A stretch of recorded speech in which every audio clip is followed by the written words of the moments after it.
18.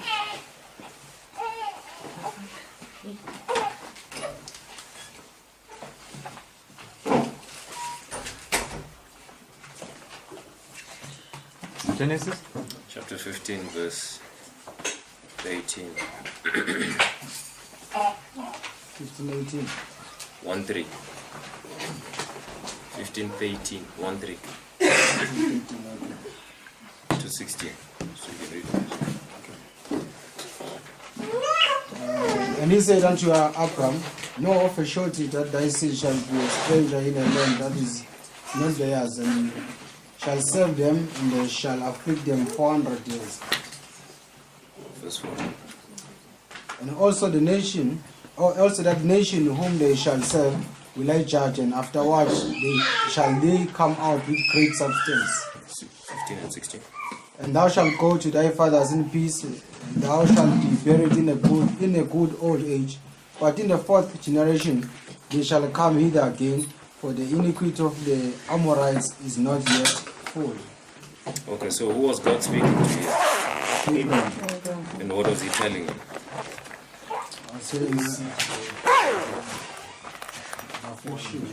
What would happen to Abraham's seed?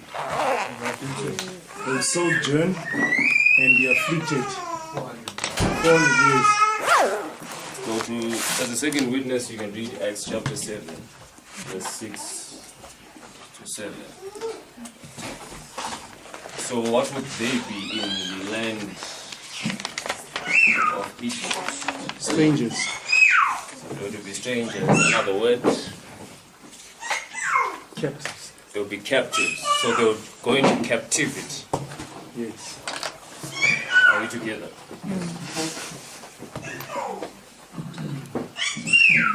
What did we say precedes the time of the end? A period of darkness, a period of scattering, a period of captivity, a period of bondage. These are interchangeable words for the same period. Do you see it? Precious, excellent.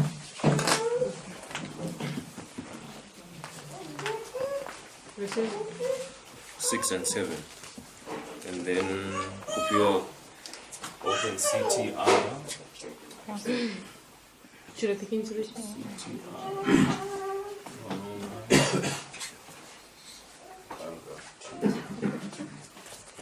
Yeah, you can read. Okay. Acts chapter 7, verses 6 and 7. And God spake on this wise, that his seed should sojourn in a strange land, and that they should bring them into bondage, and entreat them evil 400 years. And the nation to whom they shall be in bondage will I judge, said God. And after that shall they come forth and serve me in this place. Okay, so you see in Genesis that the people will be afflicted, but in Acts it's saying that they will go into bondage. You see that? So they're interchangeable terms: captivity, bondage, scattering. Do we see that? Am I moving too fast? Because people are asking, I hear whispering. Acts chapter 7, verse 6 and 7.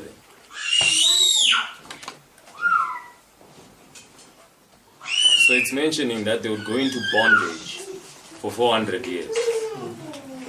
But in Genesis it mentions that they would be afflicted and they would be strangers for 400 years. So that's how I'm saying the captivity or bondage, they are interchangeable terms. The same thing with the scattering. And with marks that before the time of the end, you have a period of darkness. Do we see that? So the 400 years is that period. Now let's read from CTR 109 paragraph 2. Okay. The working of the mystery of iniquity. CTR 109 paragraph 2. Christ triumphant. Okay, it starts with the Lord suffered these people. Yes. Okay. The Lord suffered these people Israel to go into bondage in Egypt because they did not walk in his ways, but dishonored him by their continual transgressions. He has subjected to oppression and hard servitude. They would not keep God's Sabbath, and by their long mingling with the nation of idolaters, their faith became confused and corrupted. Association with the ungodly and unbelieving will have the same influence upon those who believe the present truth, unless they keep the Lord ever before them, so that his spirit shall be their shield. Okay, so why did they go into captivity? Why did they go into captivity? They dishonored him. Disobedience. Disobedience, captivity. Obedience, freedom, liberty. Do we see that? So they go into captivity for 400 years. And what happened in the 400 years? What were they doing? Sojourning. With the idolaters, according to that passage. Mingling. There was a mingling. And what's a mingling? Mystery of Egypt. What does it mean to mingle something? Combination. To mix. So there's a mixing of that which is right and that which is wrong in the mingling. So that's, you have the working of the mystery of iniquity before the time of the end. In the period of darkness, you have this working of the mystery of iniquity. Do we see that? And what became obscured? They could not keep the Sabbath.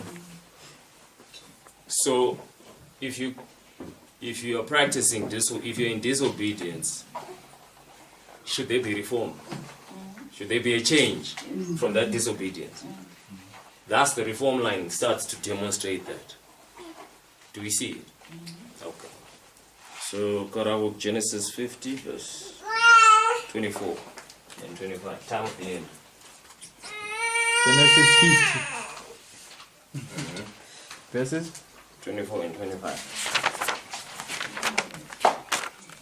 Okay, Genesis 50, 24 and 25 says, And Joseph said unto his brethren, I die, and God will surely visit you, and bring you out of this land unto the land which he sware to Abraham, to Isaac, and to Jacob.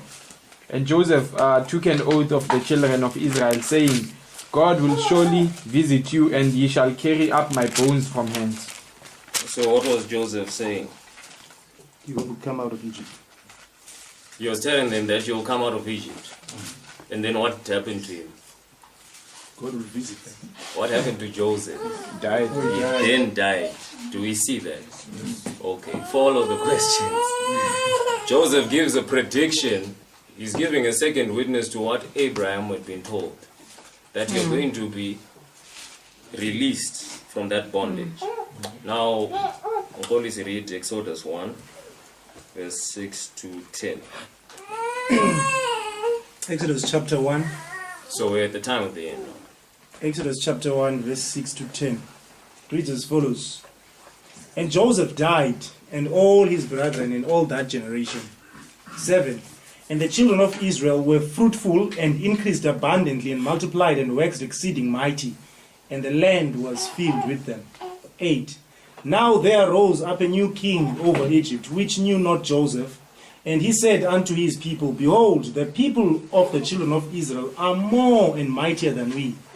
Come now, let us deal wisely with them, lest they multiply, and it come to pass that when there falleth out any war, they join also unto our enemies and fight against us, and so get them up out of the land.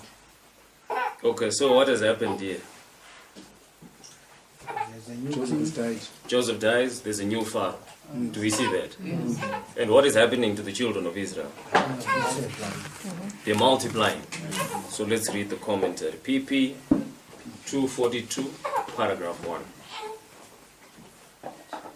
PP 242, paragraph 1. Obey.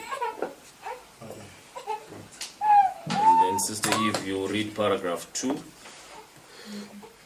243 pp. 242. 242. Paragraph 1. The king and his counselors had hoped to subdue the Israelites with hard labor, and thus decrease their numbers and crush out their independent spirit. Failing to accomplish their purpose, they proceeded to more cruel measures.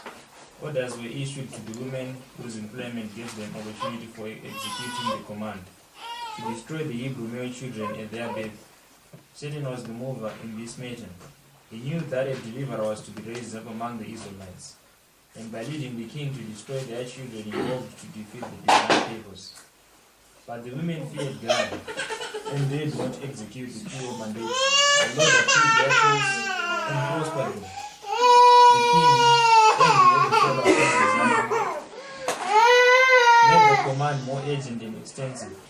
The whole nation was called upon to hunt out and slaughter his helpless victims. And Pharaoh charged all his people, saying, every son that is born you shall cast into the river, and every daughter you shall save alive. Paragraph 2. Evelyn. Wow, this.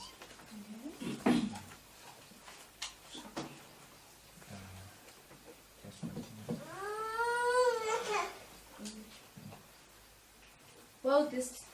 While this decree was in full force, a son was born to Abram, Amram, and Jochebed, devout Israelites of the tribe of Levi.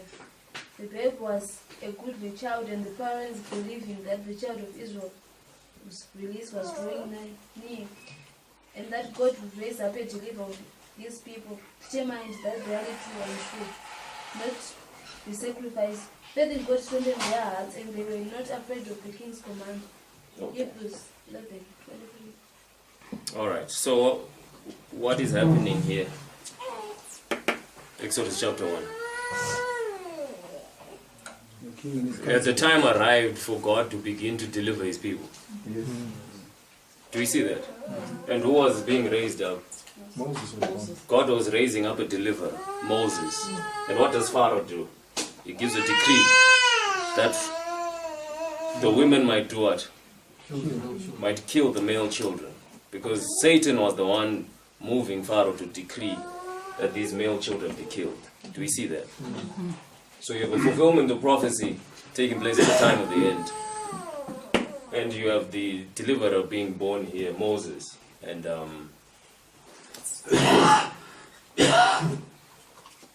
there's an interesting word there, I don't know if you picked it up. What did the women fear? Which message is that? The first angel's message. So you have it there. The first angel arrives at the time of the end. It's just a marker. I just noticed.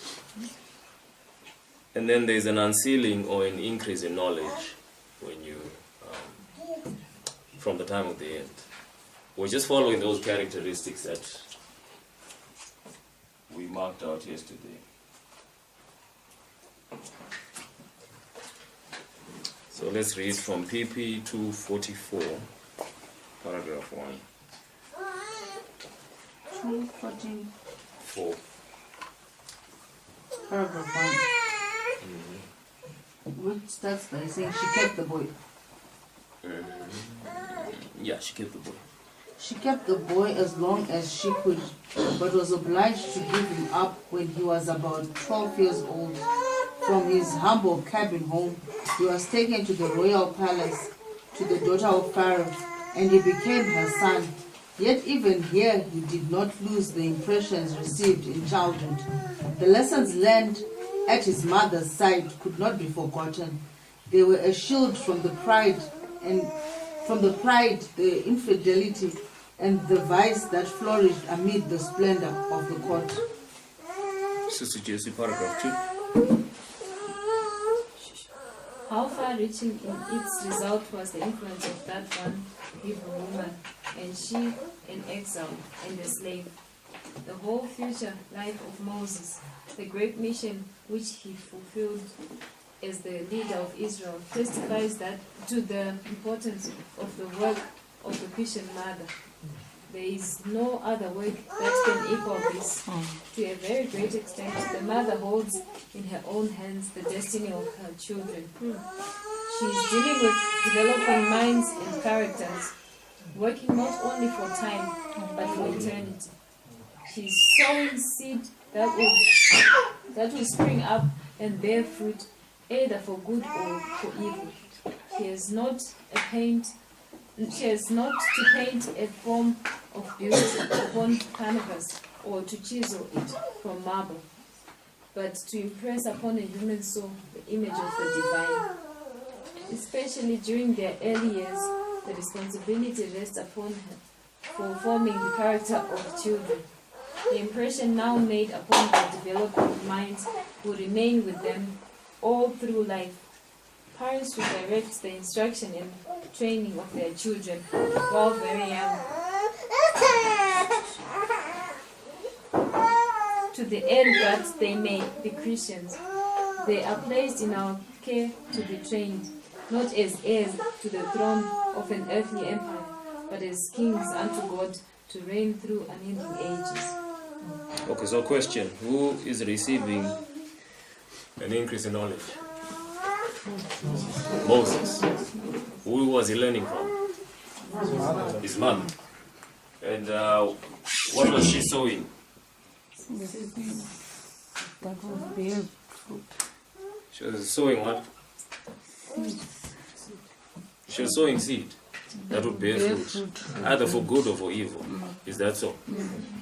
So we see there Moses receiving that increase in knowledge. And now we also want to see after, in the time of Jethro. So let's read from PP 248. PP 248.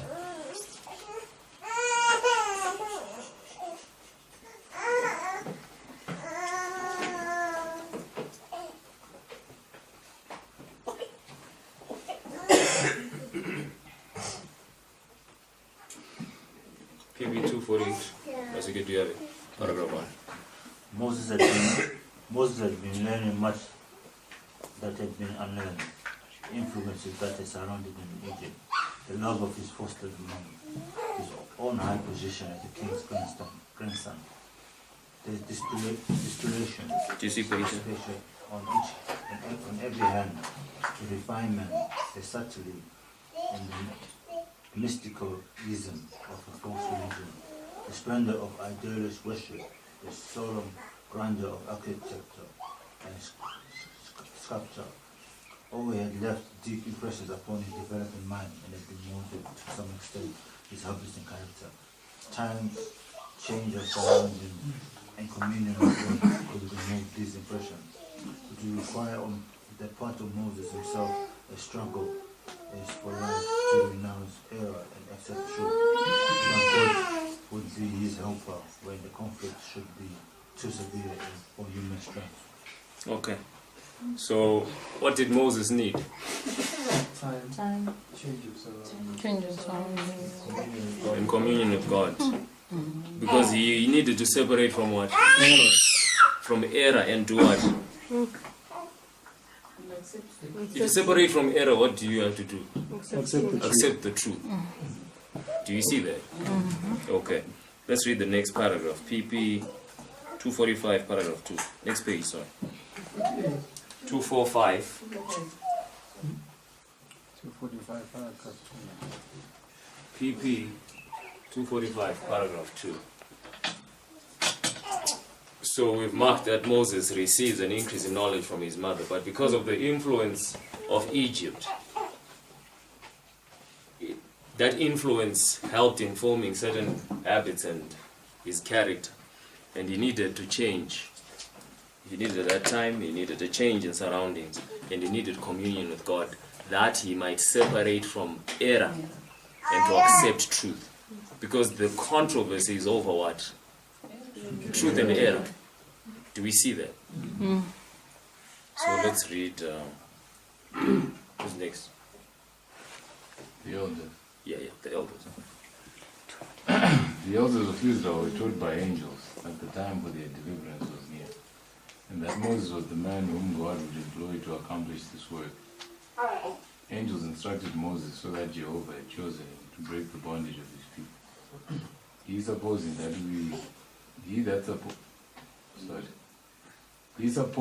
they were to obtain their freedom by force of arms, expected to lead the Hebrew host against the armies of Egypt.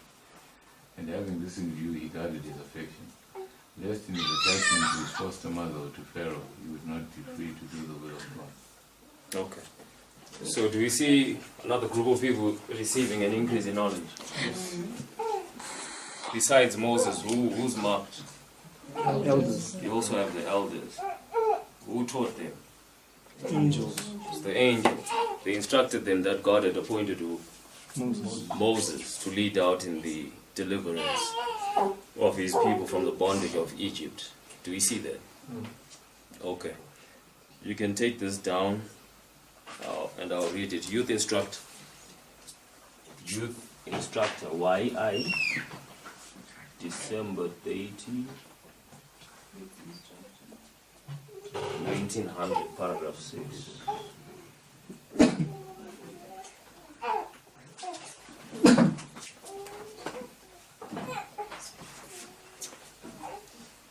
So I'll read for time.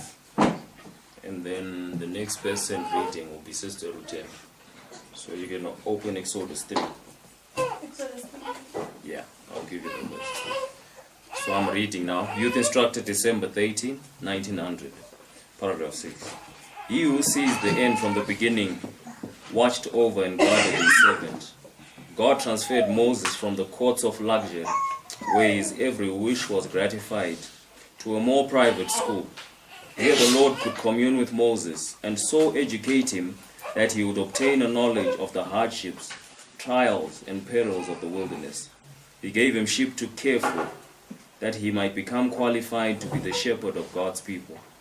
God saw that the experience Moses would gain while minding sheep would qualify him to be the leader of his people.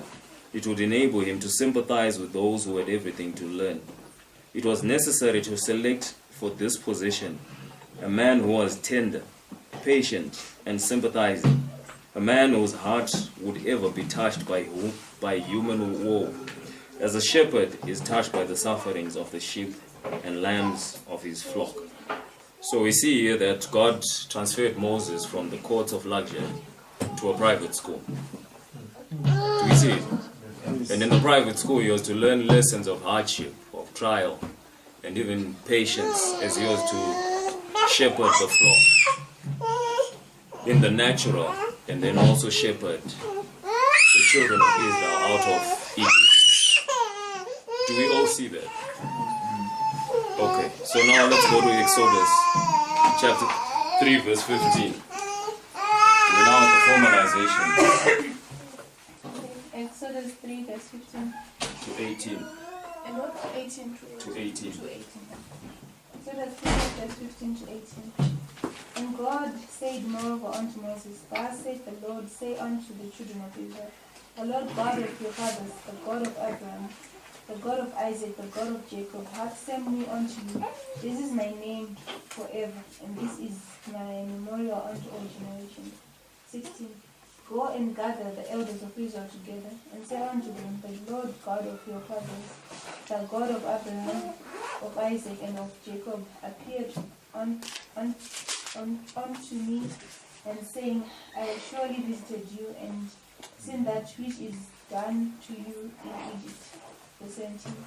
And I have said, I will bring you up out of the affliction of Egypt unto the land of the Canaanites, and the Hittites, and the Amorites, and the Perizzites, and the Jebusites, and the Jebusites, unto the land, so also unto a land flowing with milk and honey. 18. And they shall hearken to thy voice, and thou shalt come, thou and the elders of Israel, unto the king of Egypt, and ye shall say unto him, The Lord God of the Hebrews hath met with us, and now let us go. We beseech thee 3 days journey into the wilderness, and that we may sacrifice to the Lord our God. Okay, so what are we seeing there? What is the Lord saying to Moses? What is he giving him? A formal message. He's giving a message that he should go away To the children of Israel and to Pharaoh. to the children of Israel and to Pharaoh, and to explain that the Lord wants his people to leave Egypt, that they might be able to sacrifice unto him. Do we see that? Because God was delivering them out of the bondage and captivity that they had been in Egypt. And Moses is now being given that message. And that message now starts making its way into history. Do we see that? So, and the next event is the empowerment of the first message, or the next waymark. And we can read Exodus 4. Takut. Read Exodus 4, verse 24 to 26. Verse 24. And it came to pass by the way in the end that the Lord met him and sought to kill him. Then Zipporah took a sharp stone and cut off the foreskin of the son and cast it at his feet and said, Surely your bloody husband has uttered to me. So he let him go. Then she said, The bloody husband thou art, because of the circumcision. So what happens there? Where was Moses going? Egypt. He was going to Egypt. And who confronts him? The Lord confronts him. Yes. And what was the problem there? Moses did not circumcise his younger son. Okay. Now let's read. And what is circumcision a type of? Before we go there.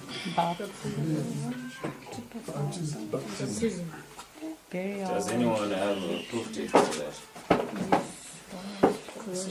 Colossians 2. Let's go to Colossians 2.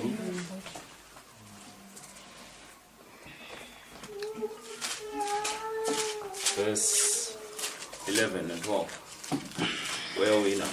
Takut. It's not Takut, it's Tina. So, Colossians 2. verse 11 and 12.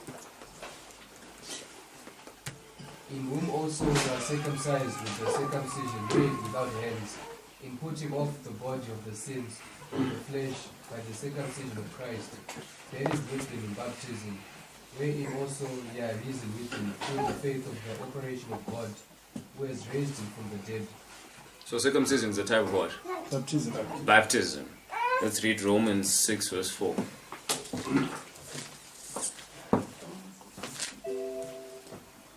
Romans chapter 6 verse 4.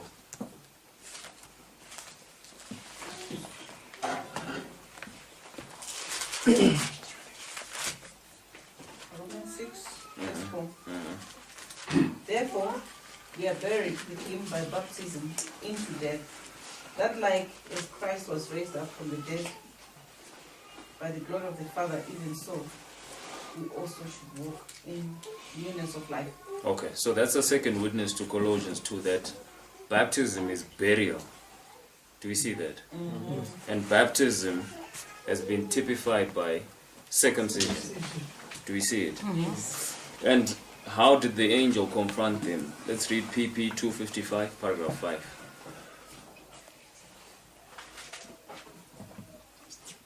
Brother Omri. PP 255, paragraph 5.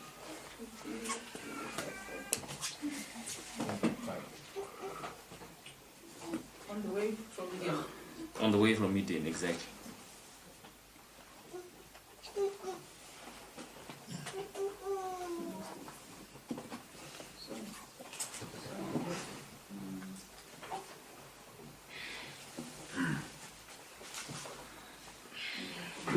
On the way from Midian, Moses received a startling and terrible warning of the Lord's displeasure. An angel appeared to him in a threatening manner. An angel appeared to him in a threatening manner, as if he would immediately destroy him. No explanation was given, but Moses remembered that he had disregarded one of God's requirements. Yielding to the persuasion of his wife, he had neglected to perform the rite of circumcision upon the youngest son. He had failed to comply with the condition by which his child could be entitled to the blessings of God's covenant with Israel. And such a neglect on the part of their chosen leader could not but lessen the force of the divine precepts upon the people. Zipporah, fearing that her husband would be slain, performed the rite herself, and the angel then permitted Moses to pursue his duty.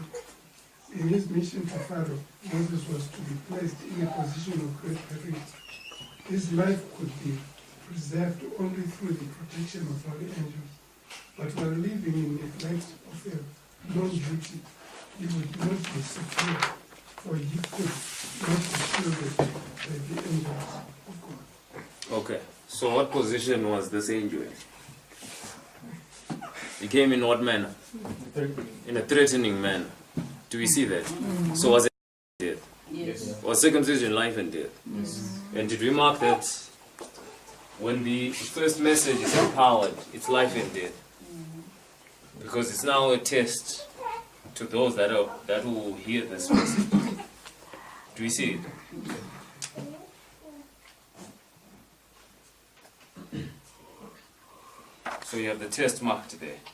Let me just write circumcision.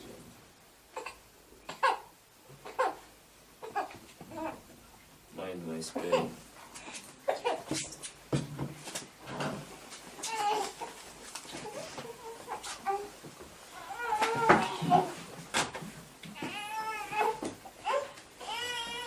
And what then takes place when the message is empowered? When the first message is empowered, what happens? Your foundations being laid. Do you remember those things? Because I only hear two people who are responding. Or we're still digesting food. Let's read Exodus 5.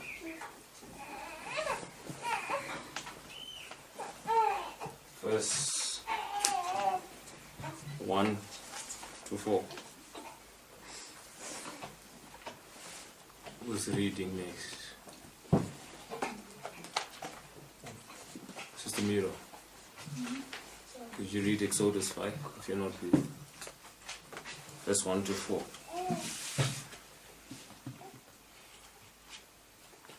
Exodus 5, Mm-hmm. 1 to 4. And afterward Moses and Aaron went in and told Pharaoh, Thus saith the Lord God of Israel, Let my people go, that they may hold a feast unto me in the wilderness.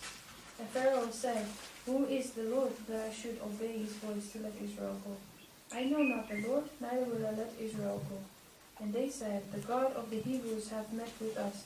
Let us go, we pray thee, 3 days' journey into the desert, and sacrifice unto the Lord our God, lest he fall upon us with pestilence or with the sword.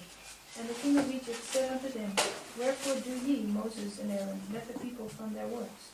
Get you unto your burdens. Verse 5. And verse 5, Sorry. And Pharaoh said, Behold, the people of the land now are many, and ye make them rest from their burdens. Okay. So what was Moses' message?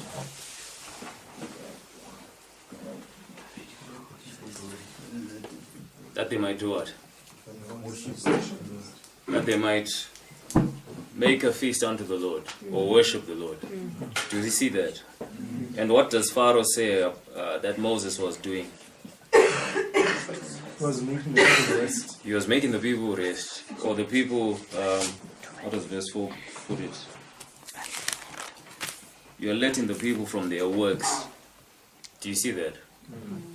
Moses was turning the people away from work and causing them to rest. Now let's read the commentary, PP 258. Let's hear what inspiration says about what Moses was doing here. PP 258, paragraph 1.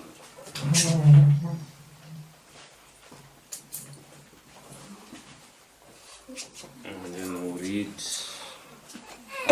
on stewardship. '66 and paragraph 2.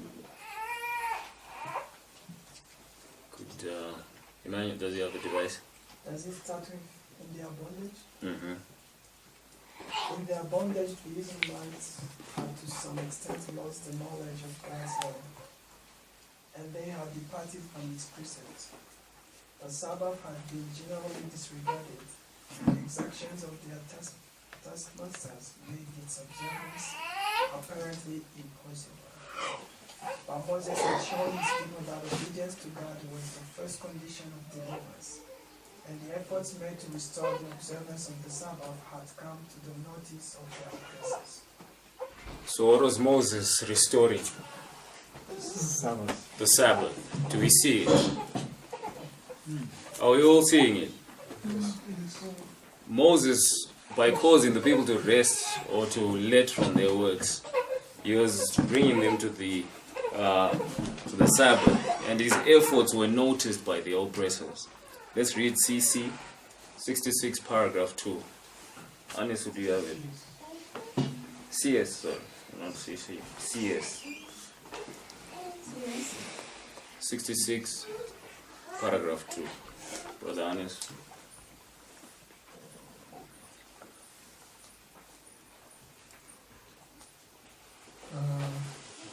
As it's also saying, using language. Exactly. The very same language is used concerning the Sabbath as in the law of the time. The seventh day is the Sabbath of the Lord our God. Man has not right nor power to substitute the first day of the seventh for the seventh.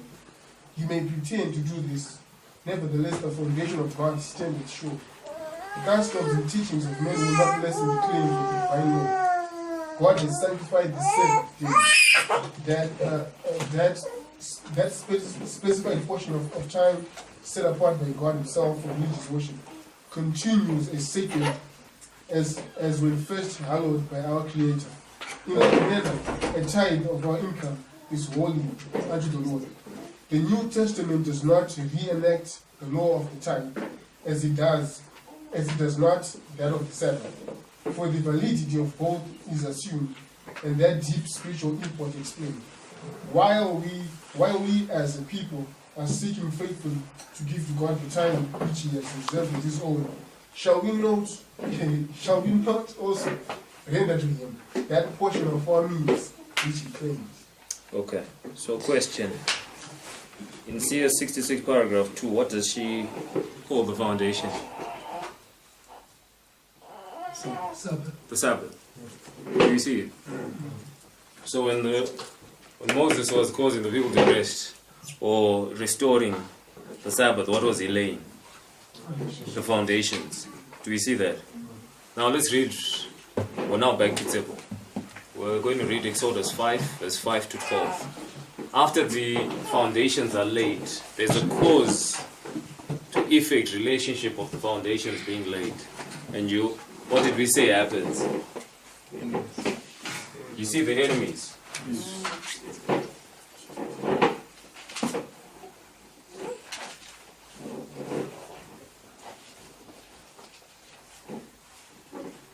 The enemies respond to this very work. Do we see it? So let's read verse 5 to 12. Exodus 5, chapter 5, verse 5 to 12. And Pharaoh said, Behold, the people of the land now are many, and ye make them rest from their burdens. And Pharaoh commanded the same day the taskmasters of the people and their officers, saying, He shall no more give the people straw to make brick, as heretofore. Let them go and gather straw for themselves. And the tade of the bricks which they did make heretofore, he shall lay upon them. He shall not diminish aught thereof, for they be idle. Therefore they cry, saying, Let us go and sacrifice to our God. Let the more work be laid upon the men, that they may labor therein, and let them not regard vain ways.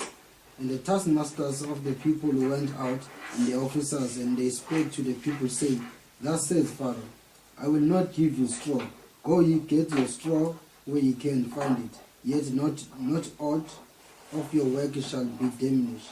So the people were scattered abroad throughout all the land of Egypt to gather stable instead of straw. Okay. So what happens to the people in Egypt? Their work becomes more burdensome. Do we see it? Because they're responding to what? What were the enemies responding to? To the work of the foundations. Do we see it? Because they are opposing, because we said the enemies oppose what? The message or the work. Do we see that? Was this God's message? Was this God's work? Yes. And what were these people doing? They were in opposition to it. Do we see that? Now we see the arrival of the second angel. Let's go to Exodus 7. Exodus 7.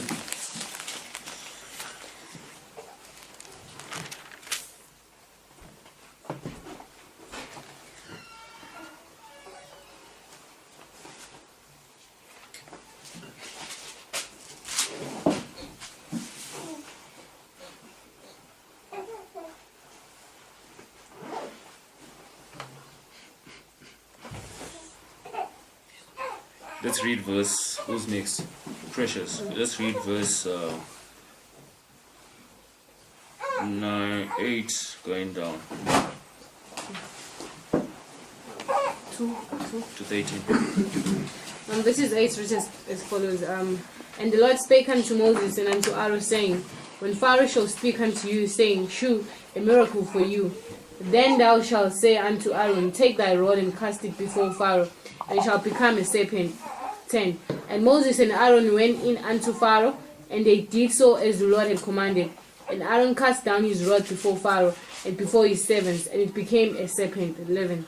Then Pharaoh also called the wise men and the sorcerers, now the magicians of Egypt. They also did in like manner with their enchantments. 12.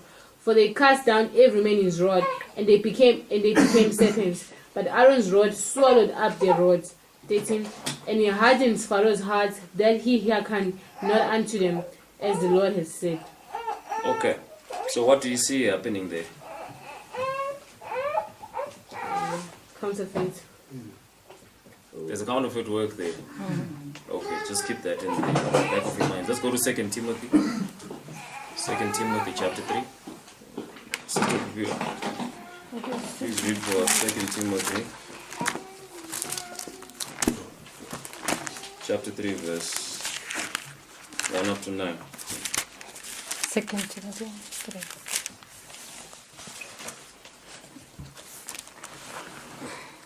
Okay. And then Karabo, open PC 98 paragraph 6. PC 98 paragraph 6.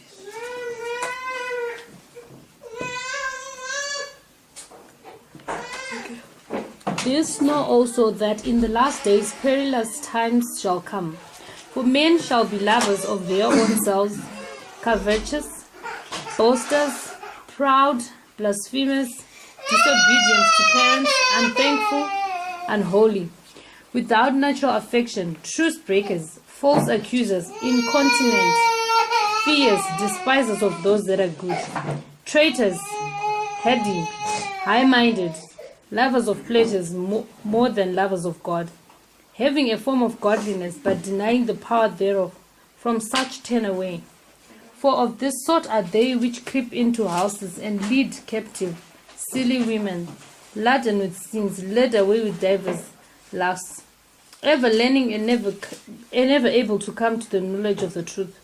Now as Jannes and Jambres withstood Moses, so do these also resist the truth. Men of corrupt minds, reprobate concerning the faith, but they shall proceed no further, for their folly shall be manifest unto all men, as theirs also was. Okay, so what is Paul saying in that passage? What is he talking about? Which period? The last days. Do we see that? And then where does he point you? Which history? To the history of Moses. And he specifies how many characters? Two. Who and who? Jannes and Jambres. And what did they do? They withstood Moses. They withstood Moses. And what did that typify? People at the end of the world withstanding. That resist the truth. And when the second angel message arrives, does it mark a moral fall? Do we see that? Are we together? So let's read PC 98 paragraph 6.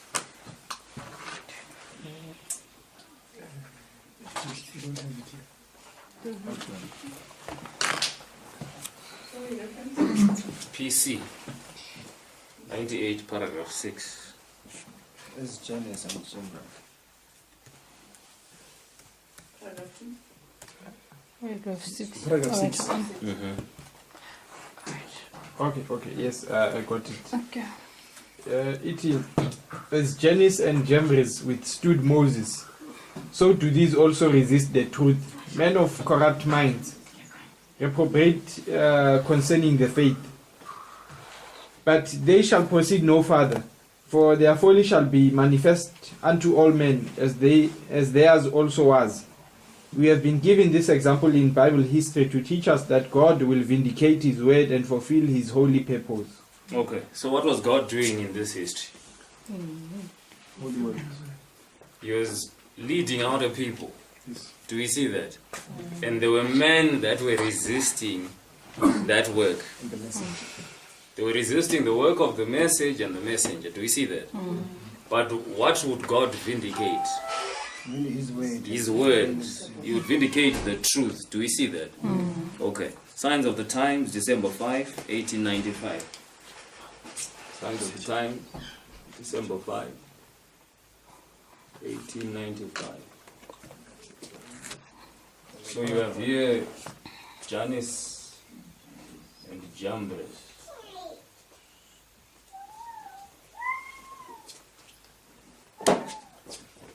It's 1895. Paragraph 2. And as we are turning there, did Moses and Aaron have a rod? Yeah. And were they to shew a miracle with that rod? Did Janus and Jambres also do the same work? Yes. But it was the counterfeit work. Do you see it? And if you take 2 Timothy chapter 3, what does Paul say? They have a form of what? Godliness, yet they deny the power thereof. Do you see it?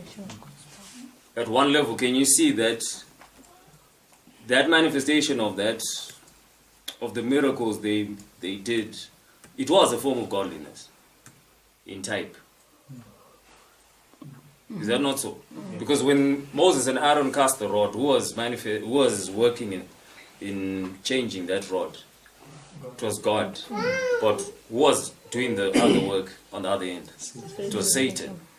Do you see that? Okay. Signs of the Times, December 5, 1895, paragraph 2. The class here mentioned by the apostle are not mere heathen. He describes them as having a form of godliness, but denying the power thereof. He says, now as Janus and Jambres withstood Moses, so do these also resist the truth. Men of corrupt minds, reprobate concerning the faith. This is a delineation of the character that will be made manifest among those who profess godliness in the last days. But there will be another class, the apostle says, yea, and all that will live godly in Christ Jesus shall suffer persecution. But evil men and seducers shall wax worse and worse, deceiving and being deceived. Okay. So who do they typify? In regards to the everlasting gospel. The foolish. Do we see that? Okay. And then, so it said this is the arrival of the second verse. And here, under the empowerment of the second year of the plagues of Israel, the plagues that fall upon Israel. Was this a wonderful manifestation of the power of God? Yes. The plagues? Yes, it was. It was.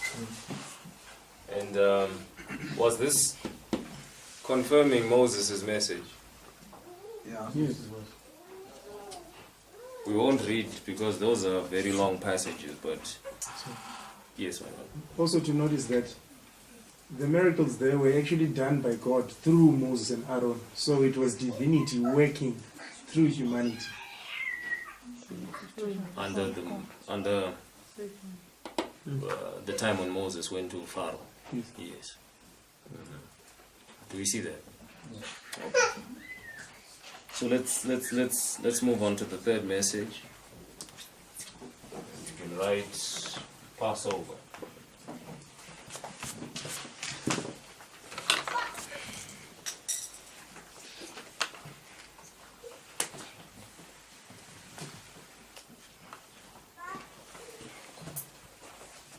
And this is the last plague. And let's read PP 273, paragraph 2. Brother Obey. Boy. Terence. PP 2? 273. Paragraph 2. 273. And then Obey will read paragraph 3. 273, paragraph 2.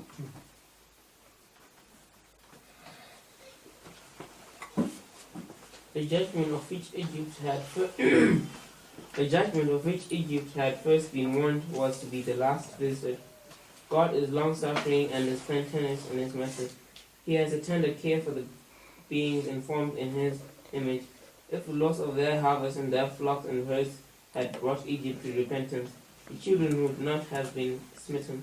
But the nation had stubbornly resisted the divine command, and now the final blow was about to fall. Okay, paragraph 3. So what was about to fall on Egypt? Final blow. Final judgment. Judgment. Okay. Paragraph 3.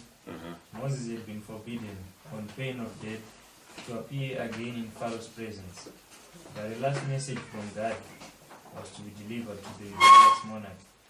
And again Moses came before him with the terrible announcement. Thus said the Lord, about midnight will I go out into the midst of Egypt, and all the firstborn in the land of Egypt shall die. From the firstborn of Pharaoh that sitteth upon his throne, even unto the firstborn of the maidservant that is behind the wheel, and the firstborn of beasts. And there shall be a great cry throughout all the land of Egypt, such as there was none like it, nor shall be like it any more.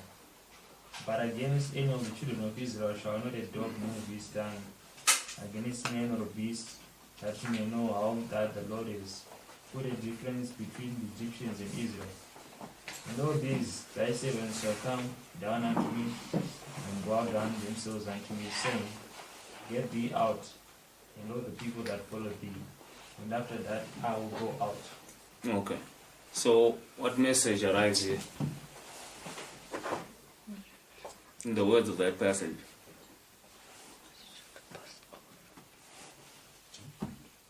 Will people listening?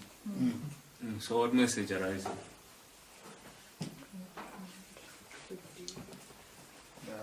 The message was about the slaughtering of the firstborn. It's judgment. The judgment, yes. Yes, it's judgment. But she says something about the message there. It's the first sentence. The first sentence of this paragraph. What's the last message from God? It's the last message. And can you type in last message in inspiration? And what's the last message of the world? The third. The third age. Do you see it? So was this the last message? Yes. This was the last message to Egypt. And judgment was in the land. Do we see that? Judgment is marked there. And what did we say the everlasting gospel does at the end? What does it manifest? Two classes. Two classes of worshippers.